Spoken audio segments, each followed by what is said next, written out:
میرا شوہر اتنا نیک تھا کہ شادی کو 2 ہفتے ہو چکے تھے مگر اس نے مجھے چھوا تک نہیں تھا۔ میں سامنے جاتی تو کہتا نقاب کر لو، مگر مجھے جوانی تنگ کرتی تھی۔ ایک دن شوہر فجر کی نماز کے لیے اٹھا، تب میں بلیک نائٹی پہنے سو رہی تھی جب اس کا آج پھر میرے شوہر نے مجھے دھتکار دیا تھا اور خود گھر سے چلا گیا تھا۔ میں اپنے کمرے میں بیٹھی رو رہی تھی اور اپنی قسمت کو کوس رہی تھی۔ میں ایسی بد نصیب لڑکی تھی کہ جس کا شوہر اسے دیکھنا بھی گوارا نہیں کرتا تھا اور ہر بار میرے سامنے جانے پر ہی غصے سے مجھے اپنے سامنے سے ہٹ جانے کا کہتا تھا۔ شوہر کی ناپسندیدگی کے باوجود آج بھی میں نے کالا جوڑا پہن کر خوب دل لگا کر تیاری کی تھی، اور ایسا بھی نہیں تھا کہ میں کوئی بدصورت لڑکی تھی، بلکہ میرے حسن کی تو لڑکیاں بھی تعریف کیے بنا نہیں رہ سکتی تھیں۔ اور جوان ہوتے ہی جو جملہ اپنے بارے میں مجھے کثرت سے سننے کو ملتا تھا وہ یہی تھا کہ میں ایک مکمل اور نہایت خوبصورت لڑکی ہوں جس سے نظریں چرانا ناممکن ہے۔ میں اپنے حسن کی تعریفیں سن کر ہر وقت خوش ہوتی رہتی تھی، مگر اپنے شوہر کے رویے پر میں اپنے حسن کو پہلی بار مزید نکھارنے کی کوشش میں رہنے لگی تھی۔ میں جو ایک بار چہرے پر پانی کے چھینٹے بھی مار لیتی تو جلد چمکنے لگتی تھی، اب میک اپ کر کے پاگل ہو جاتی تھی،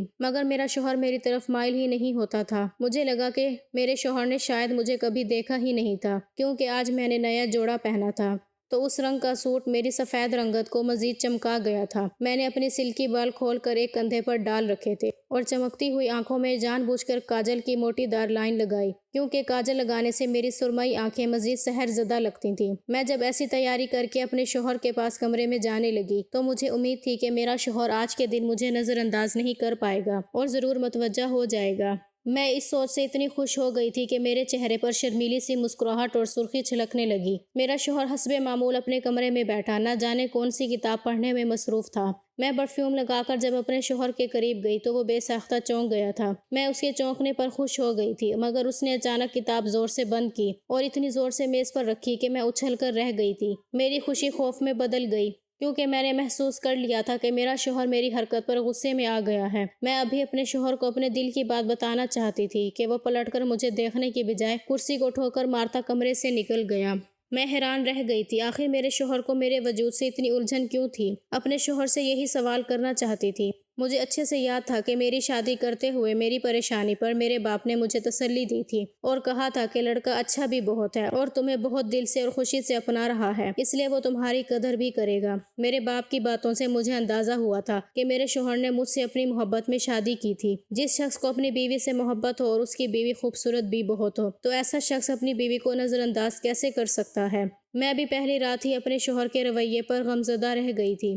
میں آج بھی اپنے شوہر کے یوں کمرہ چھوڑ کر جانے پر اس کے پیچھے گئی۔ میں نے سوچ لیا تھا کہ آج اپنا حق طلب کر کے ہی رہوں گی اور اپنے شوہر سے سوال کروں گی کہ وہ مجھے نظر انداز کیوں کرتا ہے۔ مجھے لگنے لگا کہ شاید اسے میری کوئی بات بری لگی ہوگی اور وہ مجھ سے ناراضگی میں ایسا کر رہا ہوگا۔ میں اسے منانے کو بھی تیار تھی اور اپنی نہ کردہ غلطی پر معافی بھی مانگنا چاہتی تھی، مگر مجھے سچائی کا اندازہ بالکل نہیں ہوا تھا۔ میں کمرے سے نکل کر اپنے شوہر کے پیچھے گئی تو میرا شوہر غائب تھا۔ میں نے اس کی تلاشی میں پورا گھر چھان مارا اور تب مجھے جس بات کا اندازہ ہوا وہ مجھے ساکت کر گیا تھا کہ میرا شوہر گھر چھوڑ کر ہی جا چکا تھا۔ یہ بات میری تذلیل تھی اور مجھے دکھ میں دھکیل گئی تھی۔ میں اپنے شوہر کے لیے اتنا تیار ہوئی تھی اور وہ میری کوشش پر پانی پھیر گیا تھا۔ آخر ایسا کیا جرم ہوا تھا مجھ سے اور میں کیوں ہر بار رد کی جا رہی تھی؟ میں اپنے کمرے میں جا کر پھوٹ پھوٹ کر رونے لگی۔ نظر انداز ہونا کسی عورت کو پسند نہیں ہوتا۔ میں بھی ایک عام سی لڑکی تھی، مجھے توجہ بھی چاہیے تھی اور محبت بھی، مگر مجھے میرا شوہر جیسے ٹھکرا رہا تھا وہ مجھے زندہ مار دینے کے مترادف تھا۔ میں پوری رات اسی غم میں روتی رہی۔ میں نے حسن و نزاکت اور ہر ایک سے ملنے والی تعریفوں کے باوجود خود کو ہمیشہ اپنے ہمسفر کے لیے عمارت کی طرح سنبھال کر رکھا تھا۔ میں نے کبھی کسی لڑکے کو اپنے قریب نہیں آنے دیا تھا اور نہ ہی کسی کو محبت کا جواب محبت سے دیا، کیونکہ میں نہیں چاہتی تھی کہ میں اپنے جذبات کسی غیر مرد پر لٹاؤں۔ میں محبت کی چاہ بھی رکھتی تھی اور مجھے یہی لگتا تھا کہ میرا شوہر صرف مجھ سے محبت کرے گا اور مجھے کبھی نظر انداز نہیں کرے گا۔ شاید کوئی عام مرد میرا شوہر بنتا تو ایسا ہی ہوتا، مگر مجھے جو انسان ملا وہ پہلے ہی روز مجھے اگنور کرنے لگا تھا۔ میں جو دلہن بن کر سب کی توجہ کا مرکز بنی رہی تھی، رخصت ہوئی تو دوستوں کی چھیڑ چھاڑ پر دل دھڑکنے لگا تھا۔ ایک انجان شخص کی زندگی میں شامل ہونے کے جو خوف مجھ میں پیدا ہوا تھا وہ میرے باپ نے پہلے ہی ختم کر دیا تھا۔ میں اپنے باپ کی بہت لاڈلی اور عزیز ترین بیٹی تھی۔ ہم صرف 2 بہن بھائی تھے۔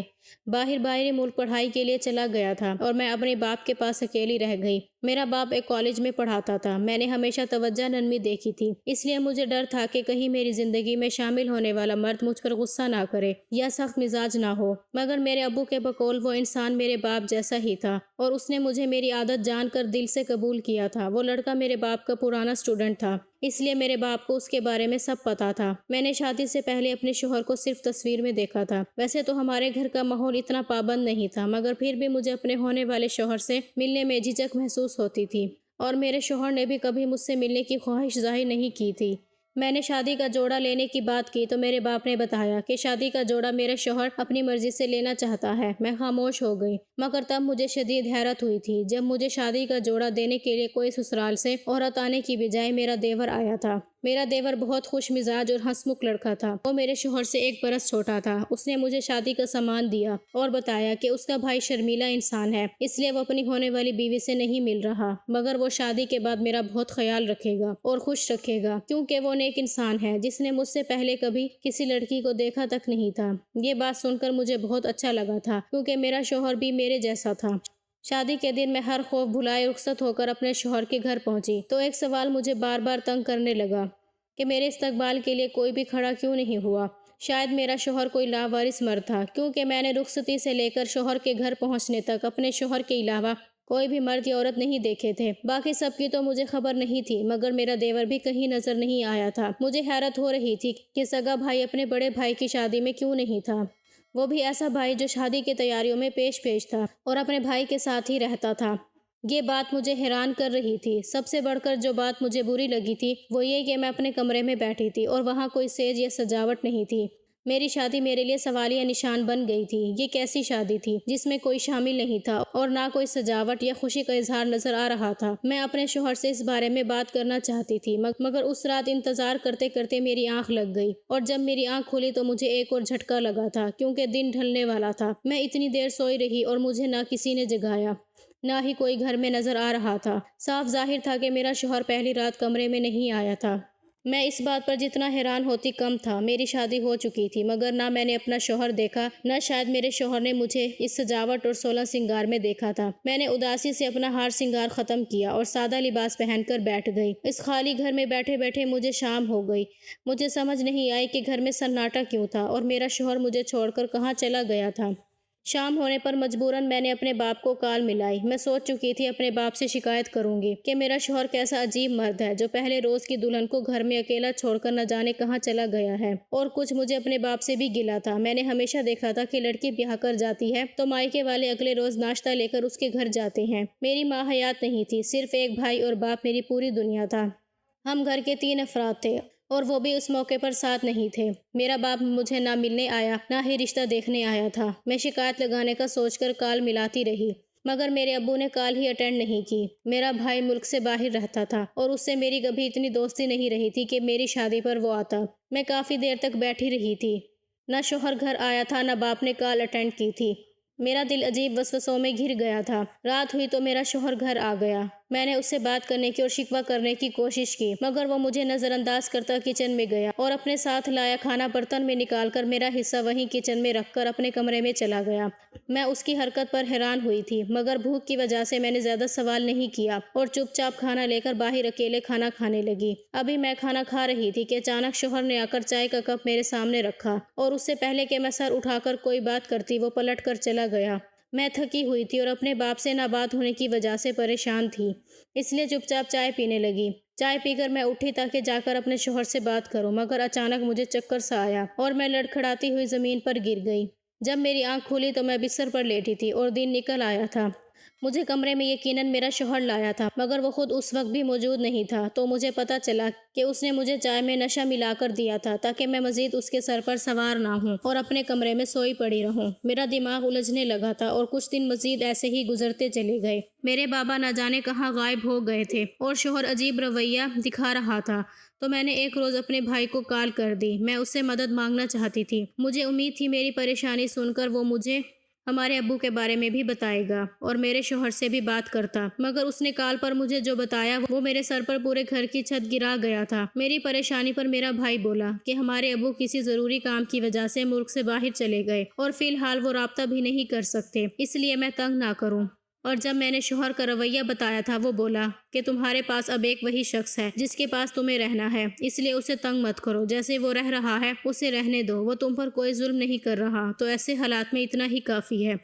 میرا بھائی اپنی بات کر کے کال کاٹ گیا تھا اور مجسمہ بن کر میں بیٹھی رہی تھی۔ میرے باپ کا ایسا کون سا کام تھا کہ وہ یوں اچانک چپ چاپ چلا گیا اور رابطہ بھی نہیں کیا؟ مجھے تب شدت سے رونا آیا تھا، میری زندگی اچانک ہی الجھ کر رہ گئی تھی۔ کچھ دن تو میں نے رو دھو کر گزار دیے، مگر پھر اپنے شوہر کا یوں دور دور رہنا برداشت نہیں ہو رہا تھا۔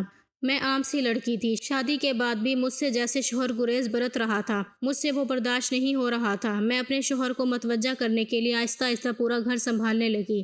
میرا شوہر پہلے روز سے بنا بنایا کھانا گھر لاتا تھا، اس لیے میں نے گھر میں کھانا بنانا شروع کر دیا تھا۔ میں روزانہ ذائقے دار کھانے بنا کر اپنے شوہر کا انتظار کرتی تھی، مگر میرا شوہر آتا تھا تو اپنے لیے کھانا لے کر خود کھانے لگ جاتا۔ میں جب بھی اس کے سامنے جاتی متوجہ کرنے کی کوشش کرتی تو وہ عجیب سی بات بولتا تھا جو مجھے گھبراہٹ میں مبتلا کر دیتی تھی۔ وہ بولتا کہ نکاب کر لو ورنہ مجھے گناہ ملے گا۔ وہ نمازی اور نیک انسان تھا، مگر مجھے حیرت تھی کہ وہ اپنی بیوی کو دیکھنے سے کیسے گناہ گار ہو سکتا تھا۔ ایک گھر میں رہ کر بھی وہ مجھ سے مکمل پردہ رکھتا تھا اور مجھے دیکھتا تک نہیں تھا۔ میں جو بھی کام کرتی وہ کرنے دیتا تاکہ میں اسے تنگ نہ کروں۔ میں چاہتی تھی میرا شوہر مجھے دیکھے اور مجھے شوہر کی توجہ اور محبت ملے۔ ہر بیوی کا حق ہوتا ہے اور یہ حق تو اللہ نے بھی عورت کو دیا ہے، مگر میرا شوہر پہلے روز سے میرا یہ حق کھا رہا تھا۔ میں چاہے جتنا بھی بن سنور لیتی وہ مجھے توجہ نہیں دیتا تھا اور اسی بات کا مجھے صدمہ تھا۔ ہماری شادی کو 3 ہفتے گزر چکے تھے، مگر آج بھی میری کوشش پر میرا شوہر میرے سج سنور کر سامنے جانے پر متوجہ ہونے کی بجائے مجھے اگنور کر گیا تھا۔ میں اپنے شوہر کی اس بے حسی پر اپنے کمرے میں پڑی رہی تھی۔ میں اپنی خوبصورتی کے باوجود شوہر کی توجہ نہیں پا سکی تھی اور اس بات پر مجھے لگنے لگا کہ میں دنیا کی سب سے ناکام عورت ہوں۔ زندگی میں پہلی بار مجھے پچھتاوا ہونے لگا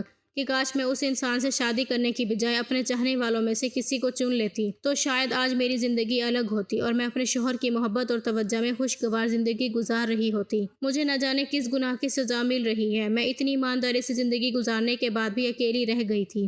میرا دکھ بانٹنے کے لیے کوئی اپنا بھی میرے پاس نہیں تھا۔ میں نے وہ رات بھی روتے ہوئے گزاری اور صبح اٹھی تو سوچ لیا کہ میں اپنے شوہر سے 2 ٹوک بات کروں گی۔ اگر میرا شوہر مجھے قبول نہیں کر رہا تھا تو میں طلاق لینے کو تیار تھی۔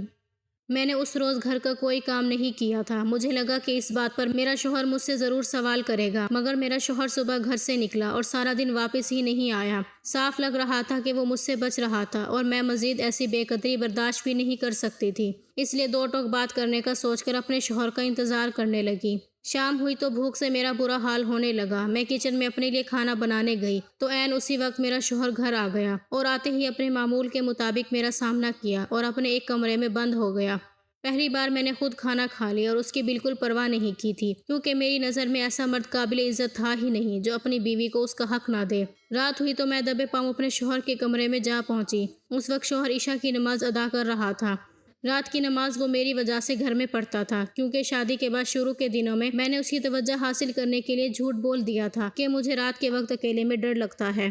اس کے بعد سے وہ عشاء کی نماز گھر میں ادا کرتا تھا، مگر مجھے اپنے کمرے میں نہیں آنے دیتا تھا۔ میں چاہتی تھی کہ وہ نماز ادا کر کے فارغ ہو تو اس کے سونے سے پہلے میں بات کر لوں، مگر جب میں کمرے میں گئی تو حیران رہ گئی، کیونکہ میرا شوہر تو نماز ادا کر کے پہلے سے سو چکا تھا۔ میں نے موقع سے فائدہ اٹھاتے ہوئے لائٹ جلائی اور اپنے شوہر کے سامنے چلی گئی، کیونکہ دن کے وقت میرا شوہر میرے سامنے آنے سے گریز کرتا تھا اور اپنا چہرہ بھی چھپا لیتا تھا، اس لیے اسے سویا ہوا پا کر میں نے پہلی بار اس کا چہرہ دیکھا تو میرے ہوش اڑ گئے، کیونکہ وہ میرا شوہر تھا ہی نہیں۔ اگر وہ کوئی انجان شخص ہوتا تو میں اسے اپنا شوہر مان بھی لیتی، مگر اس موجود مرد کو میں اچھے سے جانتی تھی اور یہی بات میرے اذہان خطا کر گئی تھی۔ میں نے اپنی شادی کا تقریباً 1 ماہ اس انسان کے ساتھ گزارا تھا جو میرا شوہر نہیں تھا۔ میں اچانک حواس کھوتے ہوئے زمین پر گر گئی۔ شاید میں دماغی طور پر بہت کمزور ہو چکی تھی۔ یہاں پہ میرے اعصاب کو یہ جھٹکا بہت شدت سے لگا تھا، اس لیے میں تاب نہ لا سکی، اور جب ہوش میں آئی تو مجھے ایک دم سب یاد آیا۔ میں جھٹکے سے اٹھ کر بیٹھ گئی۔ کمرے میں کوئی موجود نہیں تھا۔ میں سمجھ گئی میرے بے ہوش ہونے پر اس نے جا کر مجھے بستر پر سلا دیا، مگر خود ہمیشہ کی طرح غائب ہو گیا۔ میں رونے لگی۔ مجھے لاڈ پیار سے پالنے والے باپ نے میرے ساتھ یہ کیا کر دیا تھا؟ مجھے لگا میں بھری دنیا میں اکیلی ہو گئی ہوں۔ خاوند بیوی جیسے اتنے پاکیزہ رشتے کو استعمال کیا گیا تھا اور میرا بھی سراسر استحصال ہوا تھا۔ اگر مجھے اندازہ ہوتا کہ شادی کے نام پر میرے ساتھ کیا ہونے والا ہے تو شاید اسی روز رخصت ہونے کی بجائے خودکشی کر لیتی۔ دکھ کی بات تو یہ تھی کہ اب بھی میں نہ کسی سے سوال کر سکتی تھی اور نہ ہی کسی کو بتا سکتی تھی۔ بھائی کا نمبر میں اس روز بات ہونے کے بعد غصے میں ڈیلیٹ کر چکی تھی، اور اگر وہ نمبر موجود ہوتا تو تب بھی مجھے یہ لگتا ہے کہ میرا بھائی مجھ پر یقین نہ کرتا اور یقیناً مجھے ہی پاگل یا غلط سمجھ لیتا۔ مگر میں خاموش بھی نہیں رہ سکتی تھی۔ میں اپنے شوہر کو ڈھونڈنا چاہتی تھی۔ مجھے اپنے شوہر کا نام یاد تھا کیونکہ نکاح کے وقت میں نے اپنے شوہر کا نام بہت اچھے سے سنا تھا۔ میں شادی کی بات سے کبھی اس گھر سے باہر نہیں گئی تھی اور مجھے یقین تھا کہ اگر میں گھر سے نکل کر ارد گرد کے لوگوں سے اپنے شوہر کے بارے میں پوچھتی تو یقیناً کوئی نہ کوئی مجھے ضرور سچائی بتا دیتا۔ میں نے خالی گھر کا فائدہ اٹھاتے ہوئے بیرونی دروازہ کھولا اور گلی میں جھانکا۔ ساتھ والے گھر کے دروازے سے کوئی عورت باہر نکل رہی تھی۔ مجھے دیکھ کر چونک گئی۔ میں نے اس عورت سے کہا کہ میں اس سے کچھ پوچھنا چاہتی ہوں، کیا وہ اسی محلے میں رہتی ہے؟ تو وہ نرمی سے بولی کہ ہاں، یہ میرا گھر ہے اور تم آ جاؤ، ہم بیٹھ کر بات کر لیتے ہیں۔ میں جلدی سے اس عورت کے ساتھ اس کے گھر میں چلی گئی۔ اس عورت نے مجھے بٹھایا اور بولی کہ ہم سب محلے والے سوچ رہے تھے کہ اس گھر میں آنے والی لڑکی شاید لوگوں سے ملنا جلنا پسند نہیں کرتی، اس لیے کبھی گھر سے باہر نہیں نکلی۔ اس عورت کے سوال پر مجھے رونا آنے لگا۔ اب میں اسے کیا بتاتی؟ پچھلے کئی روز سے میں کس مشکل کا شکار ہو رہی تھی۔ میں نے باتوں باتوں میں اچانک اس عورت سے اپنے شوہر کے بارے میں پوچھا تو وہ میرے شوہر کے نام پر ٹھٹک گئی اور مجھے ایسے دیکھنے لگی جیسے میرے سوال پر یقین نہ آ رہا ہو۔ میں نے اس کی اس حرکت کی وجہ پوچھی تو وہ کچھ بے یقینی سے بولی کہ کیا تم نہیں جانتی وہ کہاں گیا؟ اس عورت کا لہجہ مجھے انہونی کا احساس دلا رہا تھا۔